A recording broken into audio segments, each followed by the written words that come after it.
आप सबको पूछेंगे कि प्राचीन काल का महान धनुर्धर कौन था, तो यकीनन आप सबका जवाब यही होगा कि अर्जुन। तो ये जवाब आपका बिल्कुल गलत है। तब आपके मन में एक सवाल जरूर उठेगा कि अर्जुन से बड़ा भी कोई धनुर्धर है।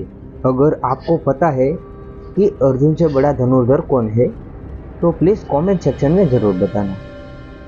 अगर नहीं तो आज के वीडियो में हम जानेंगे कि प्राचीन काल का सबसे महान धनुर्धर कौन है। तो आज के वीडियो में हम आप सबको 10 सबसे बड़े महान धनुर्धरों के बारे में बताएंगे। तो आज एक बार फिर हमारे न्यू वीडियो में आप सभी का स्वागत है। ने अभी तक हमारे चैनल को सब्सक्राइब नहीं किया तो क्या कर रहे हैं, अब तक तुरंत जाके हमारे चैनल को सब्सक्राइब करें, क्योंकि ऐसे ही धार्मिक कहानी हमारे चैनल पे मिलती रहेगी। सब सर्वश्रेष्ठ धनुर्धरों में से एक नाम आता है गुरु द्रोण का। तो गुरु द्रोण सर्वश्रेष्ठ धनुर्धरों में से एक माना गया है। ये भारद्वाज मुनि के पुत्र थे। उन्होंने ही कौरवों और पांडवों को युद्ध की शिक्षा का ज्ञान दिया था। उन्होंने परशुराम से महान अस्त्र शस्त्रों का ज्ञान लिया था। गुरु द्रोणाचार्य कौरवों के पक्ष में लड़े थे। भीष्म के सरसैया पर लौटने के बाद गुरु द्रोण को सेनापति का पद मिला था।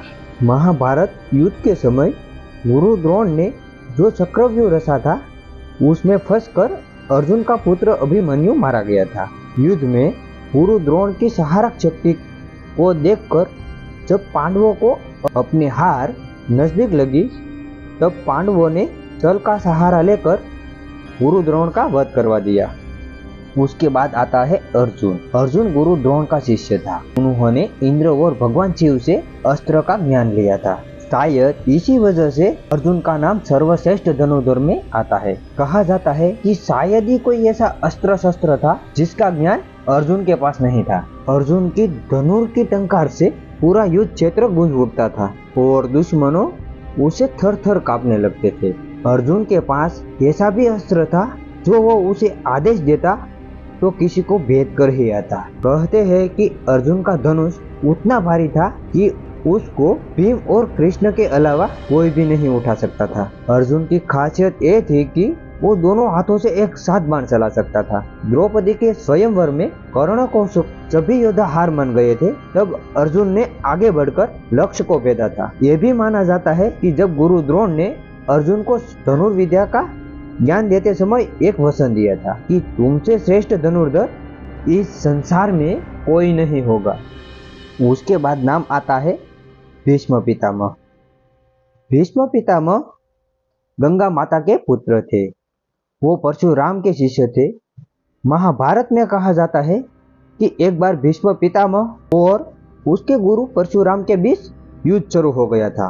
युद्ध में दोनों ही योद्धा अस्त्र शस्त्र के वर्षा करने लगे और दोनों में किसी को भी जीतना असंभव था।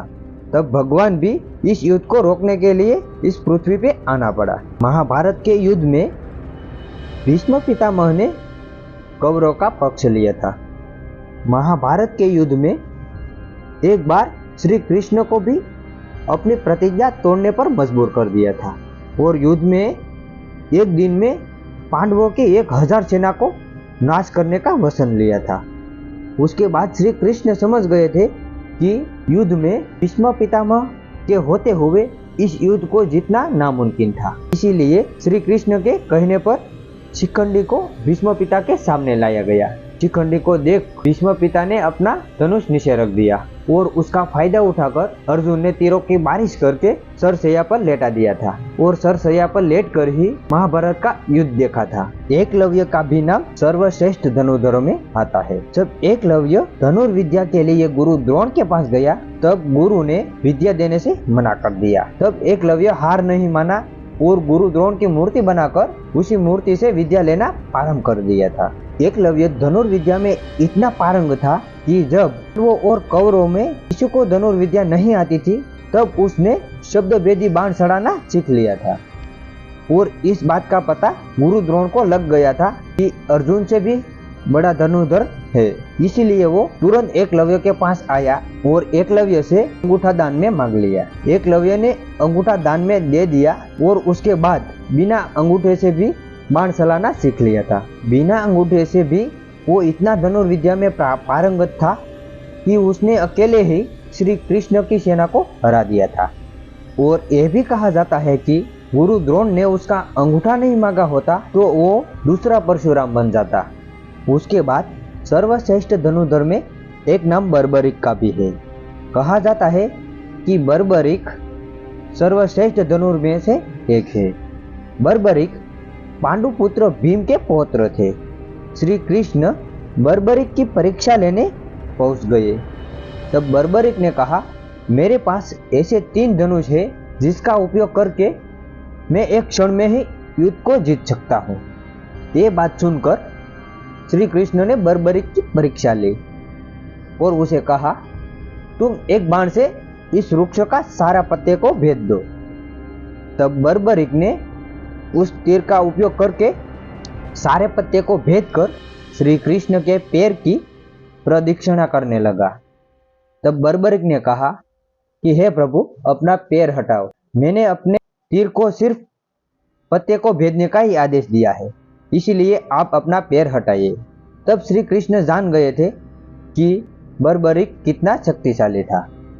और उसके बाद बर्बरिक ने कहा कि मैंने अपनी माता को एक वचन दिया है कि जो भी पक्ष हारने लगेगा मैं उस तरफ से लड़ूंगा। तब श्री कृष्ण को पता चल गया था कि पांडवों का पक्ष ही विजेता होने वाला है। तो तब निश्चित होता कि बर्बरिक कौरवों के पक्ष से लड़ेगा तो पांडवों का हारना निश्चित हो जाएगा। इसीलिए श्री कृष्ण ने बर्बरिक का सर दान में मांग लिया। बर्बरिक ने श्री कृष्ण को अपना सर देने के लिए मान गया और उससे निवेदन किया कि हे प्रभु, मुझे ये महाभारत का युद्ध देखने की बड़ी इच्छा है। उसके बाद नाम आता है मेघनाद का। रामायण काल में सर्वश्रेष्ठ धनुर्धरों में से एक है। मेघनाद के असीम साहस पराक्रम की वजह से एक बार हनुमान जी को उसकी तारीफ करनी पड़ी थी। मेघनाद ने अपने पराक्रम से एक बार देवों के राजा इंद्रदेव को भी परास्त कर दिया था। इसकी वजह से उसको इंद्रजीत के नाम से भी जाना जाता है। मेघनाद के पास खतरनाक अस्त्र शस्त्रों का ज्ञान है। इसके उपयोग से एक बार श्री राम और लक्ष्मण को भी नागपाश में बांध दिया था। उसके बाद एक नाम आता है महावीर कर्ण का। महावीर कर्ण सूर्य के पुत्र थे और जन्म के साथ ही कवच और कुंडल उसको दान में मिले थे। कवच और कुंडल में इतनी ताकत थी कि उसको कोई भी ना भेद सके। उस कवच और कुंडल की वजह से उसको एक अमोघ बाण मिला था। उस बाण से उसने दुर्योधन के कहने से उसका उपयोग घटोत्कच के ऊपर कर दिया था। कर्ण अर्जुन से भी बड़ा ताकतवर था। इसका प्रमाण यहाँ पे मिलता है कि अर्जुन के रथ पर भगवान श्री नारायण और उसके रथ के ऊपर हनुमान जी विराजमान थे। उसके बावजूद भी कर्ण के एक तीर से अर्जुन का रथ 2 से 3 हाथ पीछे दूर चला जाता था। इसीलिए भगवान श्री कृष्ण भी उसकी तारीफ करते थे कि कर्ण के हाथ में जब तक बाण है तब तक किसी भी योद्धा में इतनी ताकत नहीं थी कि वो कर्ण को हरा सके। इसीलिए कर्ण का वध असहाय अवस्था में किया था। जब उसका रथ का पहिया जमीन में फंस गया था तब। उसके बाद सर्वश्रेष्ठ धनुर्धर में एक नाम लक्ष्मण का भी आता है। लक्ष्मण जी स्वयं शेषनाग के अवतार थे।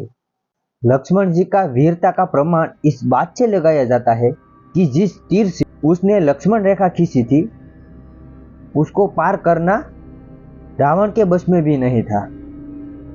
रामायण में लक्ष्मण जी की वीरता का कई पराक्रम सुने होंगे। शास्त्रों में भी लिखा है कि लक्ष्मण जी सर्वश्रेष्ठ धनुर्धर है। उसने रावण का पुत्र मेघनाद का भी वध किया था, जिसने देवों के राजा इंद्र को भी परास्त किया था। उसके बाद नाम आता है श्री राम का। भगवान विष्णु के अवतार थे। नारायण का अवतार की वजह से शायद ही कोई ऐसा अस्त्र था जिसका ज्ञान श्री राम के पास नहीं था। उसके वीरता का प्रमाण ये भी है कि सीता के स्वयंवर में शिव जी का ये धनुष किसी से हिला भी नहीं था। तब उसने ताकत से जब प्रशंसा सड़ाने की कोशिश की तब वो धनुष भी टूट गया था। जब सीता माता समुद्र के उस पार लंका में थे और श्री राम को कोई रास्ता नहीं मिल रहा था, तब श्री राम ने उस समुद्र को सुखाने के लिए जब तीर निकाला तब समुद्र भी उसके डर से प्रकट हो गए थे और उनसे प्रार्थना करने लगे थे। श्री राम ने अपने तीर से कुंभकर्ण और रावण जैसे बलशाली राक्षस का वध किया था और सर्वश्रेष्ठ धनुर्धर में सर्वप्रथम नाम आता है महादेव का, देवों के देव महादेव का। संपूर्ण धनुर्विद्या की शुरुआत महादेव से हुई थी। भगवान शिव जी की शक्ति अनंत थी। भगवान शिव जी ने एक बार त्रिपुरा राक्षस को भी मार गिराया था।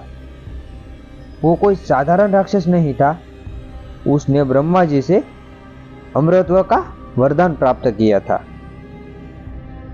तो ये थे हमारे प्राचीन काल के सबसे महान धनुर्धरों। तो आपको सबसे महान धनुर्धर कौन लगा कमेंट सेक्शन में ज़रूर बताना। और हमारा ये वीडियो अच्छा लगा तो एक प्यारा सा लाइक भी ज़रूर दे देना। और ऐसे ही धार्मिक कथा के लिए हमारे चैनल को भी सब्सक्राइब ज़रूर कर लेना।